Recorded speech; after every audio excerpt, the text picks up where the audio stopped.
As the achievement of the first powered flight approached, men delved into the creation of peculiar non-powered contraptions, aspiring to be the pioneers of actual flight. Franz Reichelt in 1912 became the first person to succeed in this endeavour. Clad in a parachute suit, he leapt from the Eiffel Tower and flew for... oh, no, my mistake. The script specifies dying, not flying. My apologies, Franz. Nonetheless, the first successful powered device underwent testing in 1903 by the American brothers Orville and Wilbur Wright. They piloted their Wright Flyer over 180 feet in 12 seconds without any mishaps like falling and dying. Extra points for that. 11 years later, during the early stages of World War I, planes were used for reconnaissance missions. It wouldn't take long before pilots started to bring firearms to fight off other planes. From handheld weapons and lap-carried bombs, it was only a matter of time before these weapon systems were installed on the airframe itself. The era of the dogfights had begun. A Dutch guy named Anthony Varka, sorry for the name, invented the synchronized machine gun that could shoot its bullets without destroying the plane's own propeller. Pretty useful, as it turned out. One of the most famous fighter aces of all time was Manfred von Richthofen, aka the Red Baron. This handsome chap shot down 80 enemy planes. Eventually, his own plane was hit by enemy fire and he crashed, and then he died. But still, a KD of 80-1, cool stats for a tombstone. After World War I, many new countries joined the arms race to build the ultimate propeller-powered fighter plane. With the outbreak of World War II, there were multiple very capable fixed-wing fighter planes roaming high in the skies of Europe. The German Messerschmitt Bf-109 battled against the British Hurricanes and Spitfires during the Battle of Britain. Especially the Supermarine Spitfire was a true match for the German fighters. But besides the superb flying characteristics of the Spitfires, Britain also effectively implemented the world's first integrated air defense system using radar. The Germans, on the other hand, had this guy, Luftwaffe-eating Göring, shouting out inconsistent and confusing commands like some frustrated and annoyed chubby man on a diet. Which he wasn't, on a diet, I mean. So he was frustrated, annoyed, and chubby, just not on a diet. Okay, moving on. On the Eastern Front, the Bf-109 and the Focke-Wulf 190 fighters battled with shitloads of Russian-built Yak planes and the very funny-looking I-16 donkey planes, which still posed a serious threat for potentially causing German pilots to laugh themselves out of the sky. On the Asian side of the planet, the Japanese carrier-based Zero fighter showed off its dominance in the Asian theater of war. And a bit in Pearl Harbor. Ouch! Sorry, America. However, it wouldn't take long before the lightweight Zero fighter was going to be outclassed. The US carrier-based Wildcat and other superior US aircrafts were hunting down Zero fighters like there was no tomorrow. And for many Japanese pilots, there wasn't one. During the Battle of the Philippine Sea, the slaughtering of so many Zero fighter planes earned the nickname the Great Marianas Turkey Shoot. Later, it turned out the Zero would be most effective just stuffed with explosives and one suicidal pilot.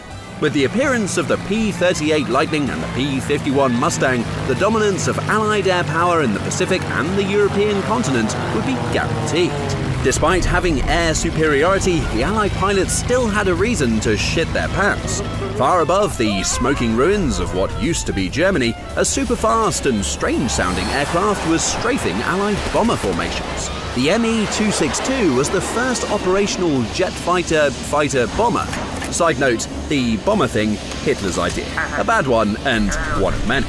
Another super-fast and weird-sounding aircraft was the Me-163 Comet, an aircraft which was basically more of a rocket with a guy called the, inverted commas, pilot strapped to it.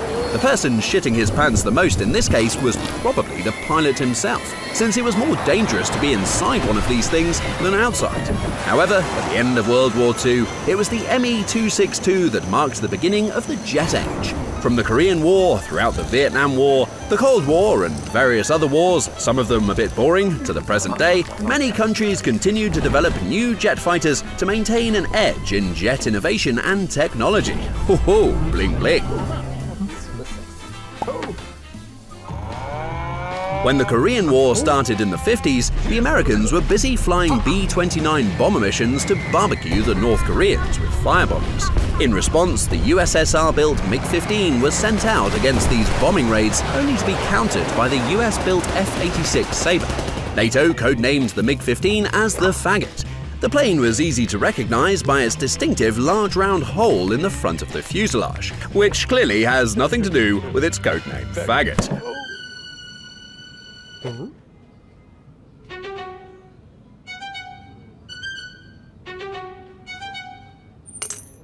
Oh, the name is Fagot.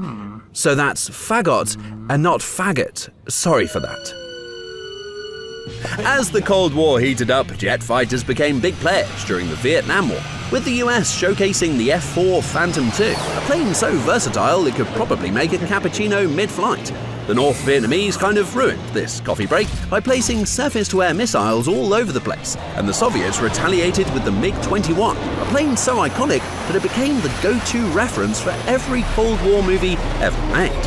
When the MiG-25 Foxbat was introduced in 1970, the Americans were yet again shitting their pants. Flying close to Mach 3, the Americans believed they were witnessing the most advanced jet fighter to date, until some Russian dude decides to desert and fly a gift-wrapped MiG-25 to Japan, basically into the hands of the Americans.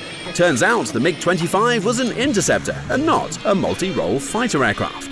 And extra bad news for the Russians, the multi-role fighter was apparently the way forward, just not Mach 3 kind of forward, with the compliments of Tom Cruise in his shining F-14 Tomcat. This brings us to one of the best fighter aircraft ever produced. The F-15 Eagle has been in service longer than your mum, and still looks very attractive. It even finished off more pilots than your mum by shooting down 104 enemy planes. Despite many of them ejecting prematurely, joking aside, shooting down that many enemy planes is obviously an impressive air-to-air kill-death ratio. To be exact, 104-0. Yep, that's right, not a single F-15 lost. For comparison, the worst MiG-23 variant holds a KD ratio of 1-4, which is not so great. The F-15 was followed by the F-16 Fighting Falcon in 1987, one of the most versatile and maneuverable fighters ever produced. The fighter is also exported to numerous NATO countries and other air forces. Combined with its great adaptability for new technology, this explains why so many F-16s are still in service today. The Russian answer was swift, with the MiG-29 Fulcrum and the Su-27 Flanker. Both planes were designed with a focus on agility and speed for air-to-air combat. These multi-role fighters are also in service in various air forces around the world. At this point, the introduction of stealth technology quietly made its way into the new F-117 Nighthawk. Where the fuck is it? Oh, stealth, right. Though not formally designated as a fighter, the F-117 Nighthawk pioneered the use of stealth technology, laying the foundation for its influence on the emerging 5th generation of jet fighters. You can compare these fighters to your new iPhone, but then on steroids and without the sweatshops, and being able to fly beyond Mach 2, and have a lot of apps on it, like Jetflix, Instabang, Facecook, Alibaba, Spotify, and AirTNT. Fun tech to drive.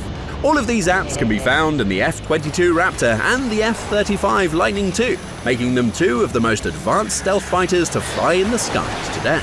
Russia introduced the Su-57 stealth multi-role fighter in 2020. Many European countries currently operate the Eurofighter Typhoon, except for the French. They fly the Dassault Rafale, an aircraft with an internal fuel tank containing 4,500 litres of red wine. It carries a payload of 4 giant baguettes, or it carries an 80-foot-long white banner. We're sorry, France, we did it again because, well, we just can't resist. We hope you enjoyed this turbulent story about the evolution of fighter planes. Adieu.